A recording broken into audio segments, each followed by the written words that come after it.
Matematikadan birinchi dars. Plus, minus, ko'paytirish, bo'lish, bazaviy matematika. Bu videoni oxirigacha ko'ring va siz bunday bo'lishingiz mumkin. Matematikaning bazasini o'rganasiz. Plusdan boshlaymiz. Tasavvur qiling, do'stingizda 3 ta olma, sizda esa bitta, ikkovingiz bir savatga soldingiz va 4 ta olma bo'ldi sanasangiz. Shu plusdir. Tasavvur qiling, Zokir va Botir. Zokirda olma bor, Botirda olma yo'q. Zokir esa o'zini olmasini beradi, Botirda bitta olma bo'ladi. Biz buni 1 plus 0 teng 1 qilib yozishimiz mumkin.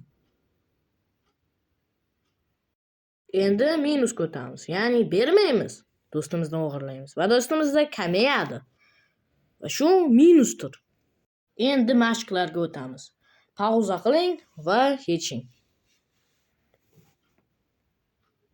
Tekshirib oling va kommentlarda nechta ishlaganingizda yozing. Endi videomizda buslarga keladi, lekin ular bizga cho'rt emas. Biz ularni yutamiz. Ko'paytirishda n ni t ga ko'paytirganda n ni n ga t marta qo'shib chiqamiz. Har bir raqam 1 ga ko'paytirsak o'sha raqam chiqadi, har bir raqam 0 ga ko'paytirsak 0 chiqadi. Endi eng qiyini bu bo'lish. Buni yozib olinglar va bugungi dars tugadi. Play Code, kanal Garage Mebel